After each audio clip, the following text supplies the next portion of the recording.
News Himachal. सबसे पहले बात करेंगे आज कैबिनेट मीटिंग की।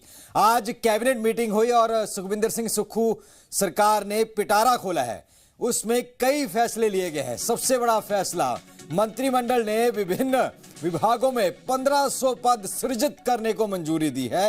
यानी 1500 नई नौकरियां निकलेंगी, जिसमें पुलिस कांस्टेबल के 1000 पद होंगे, जिसमें 300 पद महिलाओं के लिए आरक्षित होंगे। यानी कि 300 पद पे सिर्फ महिलाएं होंगी और 700 सबके लिए।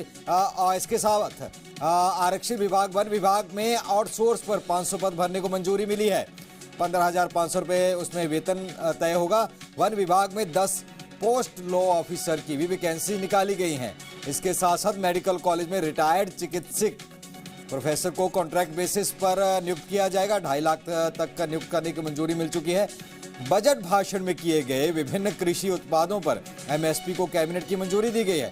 मक्की, गेहूं, धान, हल्दी में एमएसपी को बढ़ाया गया है। कैबिनेट की मंजूरी इसको मिल गई है क्योंकि ये पहले बजट में भी चीजें रखी गई थी। अदरक पर एमएसपी देने के फैसले को मंत्रिमंडल ने हरी झंडी दे दी है। इससे पहले अदरक पर एमएसपी की बहुत पुरानी मांग किसानों की चल रही थी।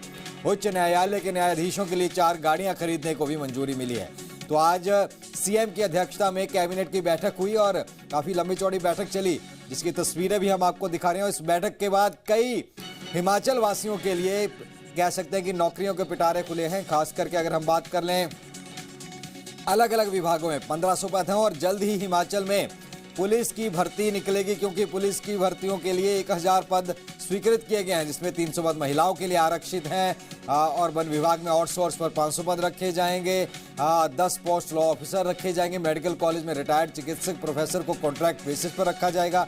बजट भाषण में घोषित किए विभिन्न कृषि उत्पादों पर एमएसपी को मंजूरी दी गई है। मक्की, गेहूं, धान, हल्दी के लिए एमएसपी में बढ़ाया गया। तो जहां अदरक पर एमएसपी की मांग थी, तो अदरक पर एमएसपी देने के फैसले को मंत्रिमंडल ने हरी झंडी दे दी है।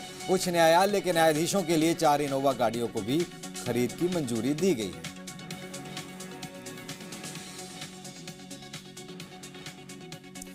इसी खबर पे हमारे सहयोगी अंकुश शिमला से लाइव जुड़ चुके हैं। अंकुश, आज कह सकते हैं कि नौकरियों का एक पिटारा खुला है, तो किन किन विभागों में नौकरियां हैं और दूसरा जो एमएसपी बढ़ाई गई है, कुछ जानकारी आई कि कितनी बढ़ाई गई है या अभी डिटेल इसका ऑर्डर जो सामने आएगा? बिल्कुल, देखिए नितिन, अगर आज हिमाचल प्रदेश मंत्रिमंडल की बैठक की बात करें तो 3 घंटे से ज्यादा यह बैठक चली है और सबसे बड़ी राहत उन युवाओं के लिए है जो लंबे वक्त से भर्तियों का इंतजार कर रहे थे। 1000 पद भरे जाएंगे पुलिस आरक्षियों के, जिसमें से 30% महिलाओं के लिए आरक्षित होंगे। महिला आरक्षी 300 पद उनके भरे जाएंगे। सरकार ने 30% आरक्षण तय किया है पुलिस की भर्ती में और इसी के आरक्षण के तहत ये 300 पद महिला आरक्षियों के लिए तय किए गए हैं। इसके अलावा अगर मुख्यमंत्री सुखविंदर सिंह सुक्खू के बजट भाषण की बात करें, जहां पर गेहूं, धान और अदरक में एमएसपी बढ़ाने की बात कही गई थी, उसे भी कैबिनेट ने मंजूरी दे दी है। और जो मुख्यमंत्री ने के बजट भाषण के दौरान जो घोषणाएं थी, उसे आज कैबिनेट ने हरी झंडी दिखाई है। तो यानी कि अमली जामा पहनाना शुरू किया जा चुका है। जो जो घोषणाएं राज्य सरकार की ओर से की गई थी बजट भाषण के दौरान मुख्यमंत्री की ओर से, उन पर कैबिनेट की मोहर लगना शुरू हो गई है। अगर पुलिस विभाग की तरफ हम बात करते हैं तो वन विभाग, स्वास्थ्य विभाग और शिक्षा विभाग में भी अलग अलग पदों पर भर्तियां होनी है। और अगर पुलिस विभाग की हम पर्टिकुलर बात करते हैं, क्योंकि 1000 पद बहुत ज्यादा होते हैं, तो पब्लिक सर्विस कमीशन इनकी भर्ती करवाएगा। क्योंकि पूर्व के वक्त सरकार में गड़बड़ी हुई थी, क्योंकि पहले पुलिस विभाग इन भर्तियों को आयोजित करता था और उस वक्त हमने देखा था कि लिखित परीक्षा के बाद पेपर को कैंसिल भी करना पड़ा था। उसके बाद सरकार ने यह फैसला लिया था कि कोई पारदर्शी यहां पर भर्ती करवाई जा सके, कोई उसमें पक्षपात ना हो, निष्पक्षता के साथ ये भर्ती प्रक्रिया करवाई जा सके। इसलिए पब्लिक सर्विस कमीशन इन भर्तियों को पूरा करवाएगा। तो कहीं ना कहीं राहत मान सकते हैं उन तमाम लोगों के लिए जो लंबे वक्त से इंतजार कर रहे थे इन भर्तियों का। इसके अलावा हिमाचल प्रदेश सरकार ने जिस तरह चिट्टे के खिलाफ एक अभियान चलाया हुआ है, उसमें पुलिस के पदों की अत्यधिक आवश्यकता है। कई थाने ऐसे हैं जहां पर लंबे वक्त से आरक्षियों की संख्या पूरी नहीं है। मसलन अगर आप ये देखें कि कोई थाना जहां पर 50 आरक्षी होने चाहिए, वो थाना सिर्फ 25 से 30 आरक्षियों और अधिकारियों के भरोसे चल रहा है। और यही वजह है कि जब अलग अलग स्थानों पर क्राइम होते हैं तो इन्वेस्टिगेशन के लिए, समन देने के लिए और जो अन्य भूमिका पुलिस की की रहती है वो पुलिस पूरी तरीके से नहीं निभा पाती है। तो ऐसे में जो पुलिस की कमी चल रही है जवानों की, उसे इस भर्ती के दौरान जो है पूरा किया जा सकेगा। और राज्य सरकार की ओर से ये दावा किया गया है कि आने वाले 6 से 8 महीने में इस भर्ती प्रक्रिया को पूरा कर लिया जाएगा, क्योंकि पुलिस भर्ती प्रक्रिया में एक लंबा वक्त लगता है। सबसे पहले कॉल की जाती है, इंटरव्यूज की, उसके बाद यहाँ पर ग्राउंड होता है, फिजिकल एक्टिविटीज के बाद लिखित परीक्षा होती है, एक लंबी प्रक्रिया लगती है और लंबा वक्त लग जाता है। तो राज्य सरकार की कोशिश रहेगी कि जल्द से जल्द ये भर्ती प्रक्रिया पूरी हो। नितिन, बिल्कुल बिल्कुल, बहुत बहुत धन्यवाद अंकुश जानकारी देने के लिए। तो हिमाचल वासियों के लिए एक अच्छी खबर सामने आई। आगे बढ़ेंगे। शिमला से दिल्ली के लिए रवाना हो चुके हैं मुख्यमंत्री सुखविंदर सिंह सुक्खू और दिल्ली से वो रवाना होंगे पश्चिम बंगाल के लिए, क्योंकि पश्चिम बंगाल में चुनाव है और चुनाव के लिए पार्टी के लिए प्रचार करते हुए नजर आएंगे। सुखविंदर सिंह सुक्खू शिमला से हवाई मार्ग के जरिए दिल्ली के लिए रवाना हुए हैं और थोड़ी देर बाद दिल्ली में वो पहुंच जाएंगे। उसके बाद हिमाचल सदन में रुकेंगे और उसके बाद फिर वहां से पश्चिम बंगाल के लिए रवाना होंगे। और क्योंकि इससे पहले मौसम खराब था तो थोड़ा डिले इसमें हुआ, ऐसा कहा जा रहा है, लेकिन अब रवाना हो चुके हैं और थोड़ी देर बाद वो दिल्ली पहुंच जाएंगे और फिर यहां से सुबह पश्चिम बंगाल के लिए रवाना होंगे। और पश्चिम बंगाल में चूंकि चुनाव है, इसलिए वहां पर कांग्रेस प्रत्याशियों के लिए प्रचार प्रसार किया जाएगा। इससे पहले असम विधानसभा चुनाव में भी वो प्रचार प्रसार कर चुके हैं। सीएम सुक्खू को कांग्रेस की जो स्टार प्रचारकों की लिस्ट है उसमें जगह दी गई है और इसके साथ साथ कई और जगह पर भी उनको बैठकों में शामिल होने के लिए बुलाया जाता रहा है। तो कल पश्चिम बंगाल पहुंचेंगे और वहां पर जो लोग हैं उनके साथ वोट की अपील करेंगे। खास करके जो उत्तर भारतीय वहां पर रहते हैं उन गढ़ में जाकर के वोट की अपील की जाएगी।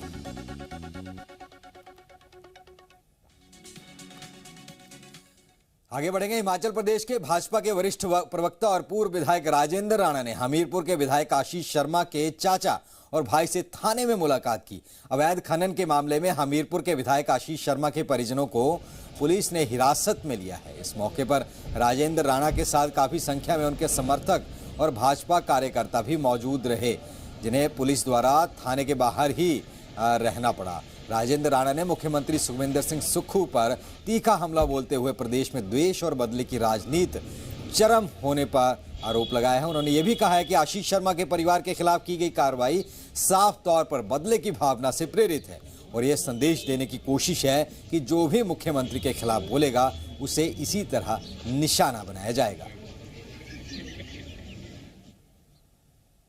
मुकदमा बना देना कि क्रशर जो है चल रहा था, इलीगल तरीके से चल रहा था।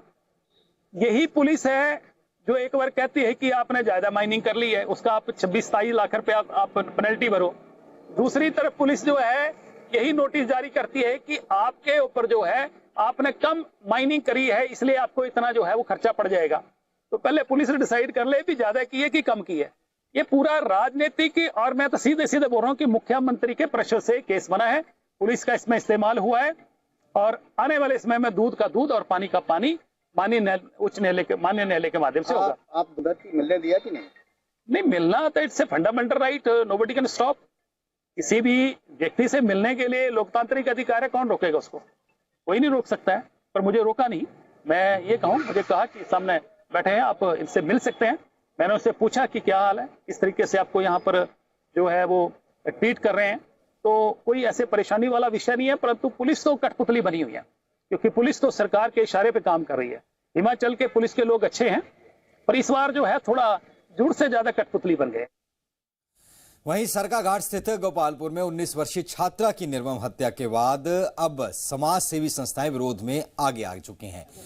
बिलासपुर की संस्कार सोसाइटी घुमारवीं के सदस्यों ने एसडीएम घुमारवीं गौरव चौधरी के माध्यम से राज्यपाल को ज्ञापन भेजा और इस घटना पर गहरा रोष व्यक्त करते हुए दोषियों के खिलाफ कड़ी कार्रवाई की मांग उठाई। ये घटना न केवल मानवता को झकझोरने वाली है, बल्कि प्रदेश की कानून व्यवस्था और सामाजिक मूल्यों पर भी गंभीर प्रश्न चिन्ह खड़ा करती है। वहीं उन्होंने इस जघन्य अपराध की कड़ी निंदा करते हुए राज्यपाल से मांग की है कि इस मामले को फास्ट ट्रैक कोर्ट में चलाकर दोषी को जल्द ही कड़ी से कड़ी सजा दी जाए, ताकि पीड़ित परिवार को न्याय मिल सके। आपको बता दें कि हाल ही में एक 19 वर्षीय छात्रा की एक युवक ने हत्या कर दी थी और उसके बाद हालांकि वो पकड़ा गया, फिलहाल रिमांड पर है, लेकिन उसके बाद से पूरे प्रदेश में इस घटना के बाद रोष है।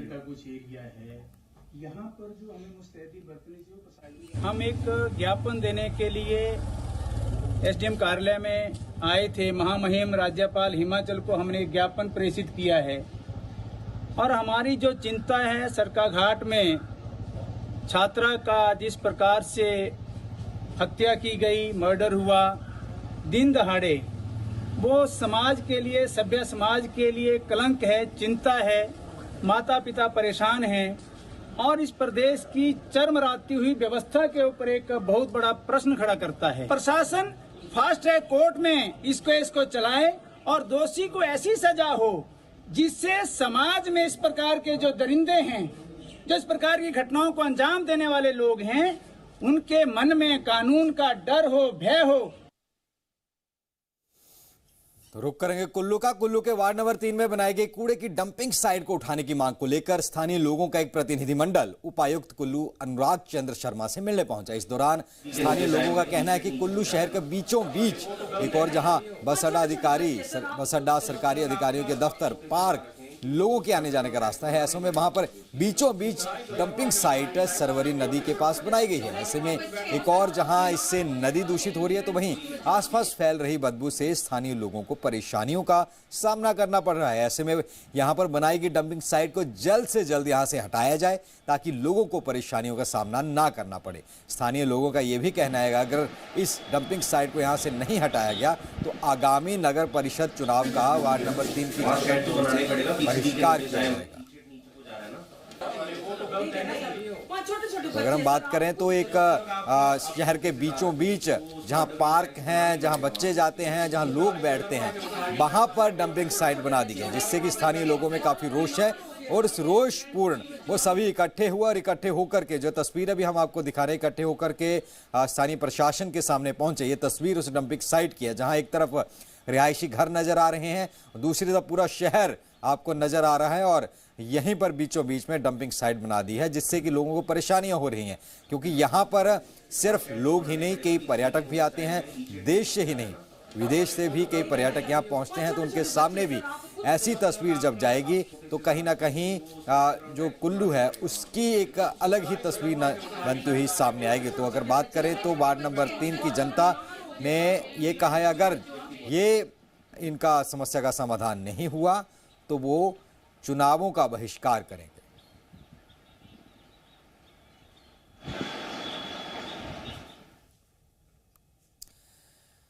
तो वहीं नगर पंचायत भूंतर के वार्ड नंबर 7 के प्रतिनिधि मंडल ने डीसी कुल्लू अनुराग चंद्र शर्मा को ज्ञापन सौंपा है। उन्होंने ब्यास नदी के किनारे बाढ़ से क्षतिग्रस्त हुए डंगों के सुधारने की मांग की है। स्थानीय लोगों ने डीसी कुल्लू को ब्यास नदी के किनारे जगह जगह पर क्रेट वॉल क्षतिग्रस्त के बारे में बताया। आने वाले बरसात में स्थानीय लोगों को नुकसान होने का खतरा बताया है। स्थानीय लोगों ने उपायुक्त कुल्लू से मांग की है कि जहां पर बाढ़ से डंगे क्षतिग्रस्त हुए हैं वहां पर सुरक्षा दीवार लगाई जाए ताकि आने वाले बरसात में स्थानीय लोगों के रिहायशी मकान का बचाव हो सके। वहीं उपायुक्त कुल्लू अनुराग चंद्र शर्मा ने स्थानीय लोगों को जल्द उचित कार्रवाई का आश्वासन दिया है। दरअसल हर साल बरसात आती है और इस जो आसपास लगे हुए डंगे हैं उनको बहा करके ले जाती है, तो इस बार उनको स्थायी हल दिया जाए। और पिछली बार जो बारिशें हुई थी उनमें भी काफ़ी ज़्यादा डंगे बह गए थे, तो ऐसे में उसको पक्के वहाँ पर चीज़ें लगाई जाएँ। इसको लेकर के जल्द इसका एक शिकायत पत्र सौंपा गया है, क्योंकि अब गर्मियों के बाद दोबारा से बरसात का सीजन आएगा तो लोग पहले से ही इस चीज़ के बचाव के लिए प्रशासन से गुहार लगा रहे हैं।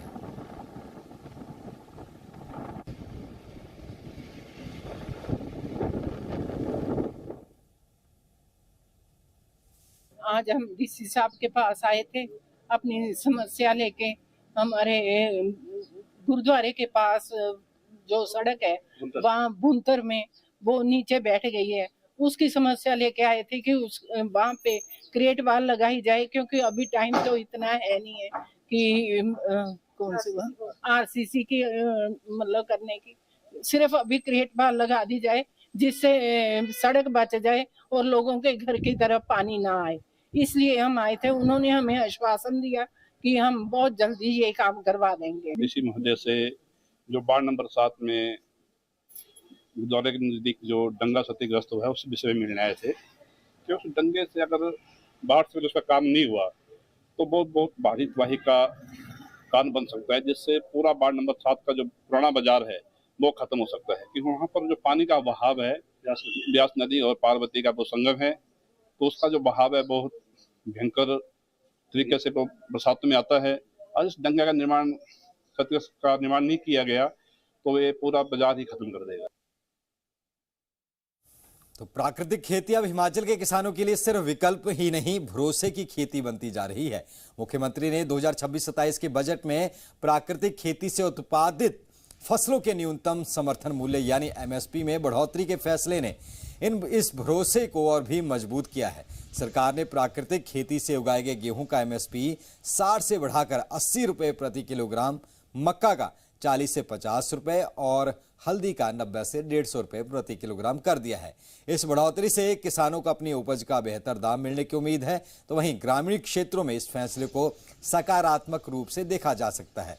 किसानों का कहना है कि जब फसल का सही मूल्य मिलेगा तो प्राकृतिक खेती अपनाने का उत्साह भी बढ़ेगा। ऊना जिला के किसानों की बात करें तो वहां किसान सरकार के एमएसपी वृद्धि के निर्णय और दूरदर्शी सोच को किसान हितैषी बता रहे हैं। 3-4 साल से प्राकृतिक खेती से जुड़ा हुआ हूँ, तो खेती में मैं गेहूं और मक्का के साथ साथ सब्जियों की भी खेती कर रहा हूँ। और जब से सरकार की तरफ से इन प्राकृतिक खेती से जुड़े हुए उत्पादों का समर्थन मूल्य सही मिल रहा है, तब से और ज्यादा एरिया प्राकृतिक खेती का मैंने बढ़ा दिया है। अभी जो सरकार ने 60 से 80 रुपए गेहूं का समर्थन मूल्य किया है, उसके लिए सरकार का हम बड़ा धन्यवाद करते हैं। उससे हमें और आगे प्रोत्साहन मिल रहा है कि हम और ज्यादा प्राकृतिक खेती के साथ जुड़े और ज्यादा किसानों को भी जोड़ें। रुक करेंगे जिला ऊना का। जिला ऊना में हमीरपुर रोड पर स्थित एक कैफे की किचन में अचानक आग लग गई। फायर विभाग को सूचना मिली तो तुरंत विभाग की टीम मौके पर पहुंची। कैफे किचन में लगी आग को बड़ी मशक्कत के बाद काबू पर पाया गया। आगजनी की इस घटना में किसी जानमाल का नुकसान नहीं हुआ है, लेकिन कैफे की किचन का काफी नुकसान हो गया, जिसका आकलन किया जा रहा है। आग लगने के कारणों का अभी पता नहीं चल सका है। तस्वीरें हम आपको दिखा रहे हैं कि शहर के बीचों बीच जो एक कैफे था वहां पर आग लगी और उसके बाद कड़ी मशक्कत से आग पर काबू पाया गया। 40 मिनट के ऊपर जो है यहाँ पे आग लगने की जो सूचना प्राप्त हुई, जिस दौरान जो है हम फायर क्रू से जो है मौके पर पहुँचे और यहाँ पर आके देखा कि यहाँ कैफ़े जो किचन है वहाँ पे जो है आग लगी थी और हमने जो है क्रू के सहायता से जो है आग को बुझाने का काम शुरू किया और आग को जो पूर्ण रूप से बुझा दिया गया। तो बिलासपुर में कुछ नशा करते छात्रों को मुर्गा बनाकर सजा देने का एक मामला सामने आया है। 4 छात्र कॉलेज के नजदीकी ग्राउंड में नशा कर रहे थे। उन्हें ऐसा नशा करता देख एक शख्स ने रोका और उन्हें मुर्गा बनाकर वीडियो सोशल मीडिया पर वायरल कर दिए। छात्र गंबरपुर के रहने वाले हैं जो कि ग्राउंड में बैठकर नशा कर रहे थे। साथ ही वीडियो बनाने वाले शख्स ने स्वारघाट और उसके आसपास के इलाकों की जनता से अपील की है कि वो अपने बच्चों का ख्याल रखें और समय समय पर सुनसान इलाके और मैदानों का चक्कर लगाएं ताकि नशे के संलिप्त युवकों को पकड़ा जा सके और युवा पीढ़ी को नशे से बचाया जा सके। तो यहाँ पे मैं घर से आ रहा था और स्वारघाट जा रहा था, तो ये 4 बच्चे यहाँ पे बैठे हुए और यहाँ पे भंग की बीड़ियां भर रहे हैं। तो आज की जो युवा पीढ़ी है कहाँ जा रही है, क्या करेंगे ये? जब अभी इनकी जब मैंने शक्लें देखी तो मैं नहीं बोलता 30-40 किलो से ऊपर इनका वेट नहीं है और यहाँ पे भंग की बीड़ियां भर रहे हैं और पी रहे हैं। तो स्वारघाट के लोगों से अपील है कि अगर अपने इलाके को आपने सेफ रखना है तो थोड़ा बहुत अपने इर्द गिर्द कुछ अपने काम निकाल के यार थोड़ा सा ध्यान दो, क्योंकि जो स्वारघाट का माहौल बन रहा है वो बहुत ही खराब है इस टाइम। अगर हम लोग ध्यान नहीं देंगे तो आने वाली जो पीढ़ियां हैं ना वो बिल्कुल खत्म हो जाएगी। आप घर से आओ, स्कूल जाओ, स्कूल से मार्केट में बैठो यार, अगर कोई आपको चक्कर है, लेकिन जो रास्ते किसी के घर को जा रहे हैं उन रास्तों पे मत बैठो। तो ये क्या लोगों को सिखाएंगे? मेरे को सबसे बड़ी बात तो ये है, जब ये खुद ही ज्ञान नहीं ले पा रहे हैं तो इनकी जेबों में बीड़ियां भी मिली और जो भंग थी उसको भर रहे थे कि अगर दूसरी बार यहाँ पे मिले तो फिर हमसे बुरा कोई नहीं होगा। तो बात करेंगे मौसम की। हिमाचल प्रदेश में एक बार फिर से मौसम ने करवट ले लिया और इसका मुख्य कारण है सक्रिय हुआ पश्चिमी विक्षोभ। इस मौसम प्रणाली में प्रभाव से प्रदेश के ऊंचाई वाले इलाकों में ताजा बर्फबारी का दौर शुरू हो गया, जबकि निचले क्षेत्रों में बारिश ने ठंडक बढ़ा दी है। ताजा हालात जनजातीय जिला लाहौल स्पीति और पर्यटन नगरी मनाली के आसपास साफ तौर पर देखे जा सकते हैं। दो तस्वीरें हम आपको दिखा रहे हैं। लाहौल स्पीति के ऊंचाई वाले क्षेत्रों में स्थित शिंकुला, जिसकी पहली तस्वीर हम दिखा रहे हैं। शिंकुला के पास बर्फबारी ने पूरे इलाके को सफेद चादर से ढक दिया। शिंकुला दर्रा, जो कि एक महत्वपूर्ण और ऊंचाई वाला मार्ग है, यातायात के लिए प्रभावित हुआ है। वहां बर्फ गिरने से तापमान में भारी गिरावट दर्ज की है। स्थानीय लोगों के साथ साथ इस क्षेत्र में तैनात सुरक्षा बलों के लिए भी ये मौसम चुनौतीपूर्ण हो जाता है। तो तापमान गिरा है, बर्फबारी हो रही है, ऊपर अपर हिमाचल में बर्फ पड़ रही है और लोअर हिमाचल में बारिश हो रही है। और ऐसा ही आलम पिछले पूरे महीने देखा गया। तो इस महीने भी अभी लग रहा था कि तापमान बढ़ेगा, लेकिन आज सुबह से जो WDI है उसके बाद से लगातार बर्फबारी और बारिश जारी है।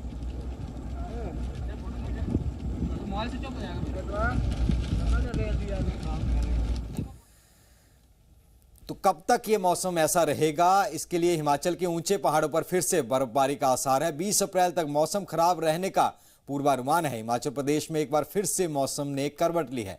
अप्रैल महीना आधा गुजरने के बावजूद ऊंचे पहाड़ों में बर्फबारी के आसार बने हुए हैं।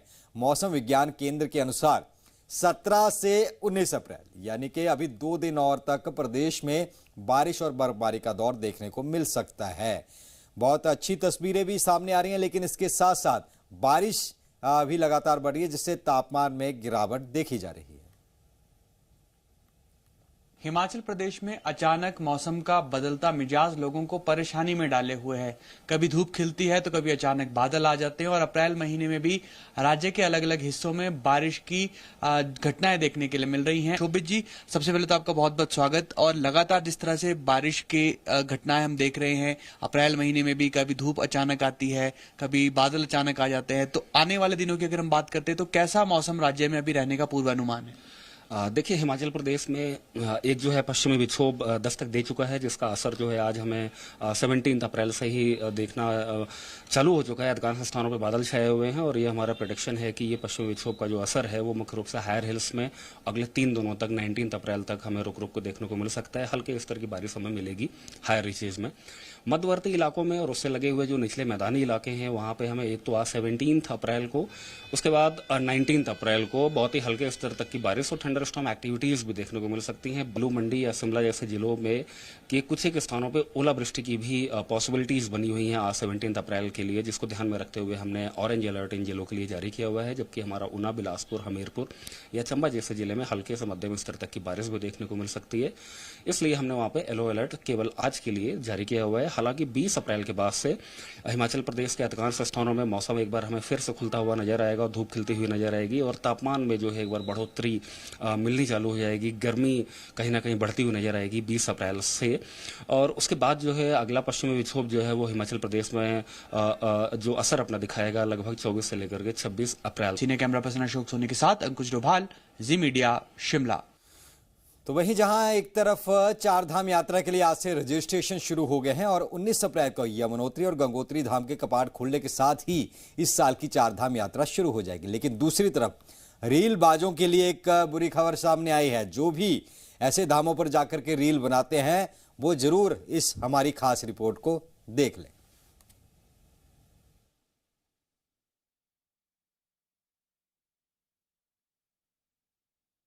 करके खुद को सोशल मीडिया पर चमकाने के लिए पहुंचते हैं।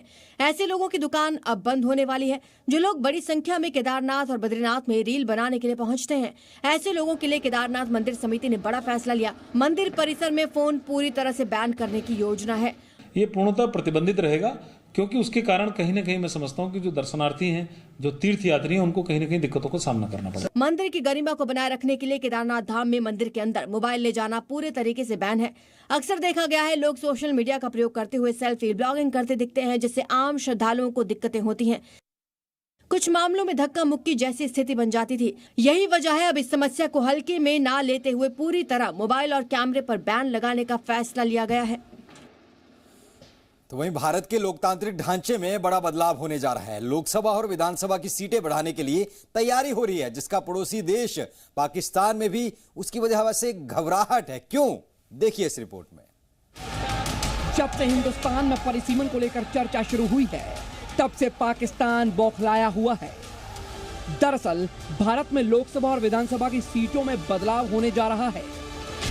ऐसे में सबकी नजर पीओके की उन 24 सीटों पर है जो जम्मू कश्मीर विधानसभा के अंतर्गत आती हैं। ये सीटें पीओके के लिए रिजर्व्ड हैं।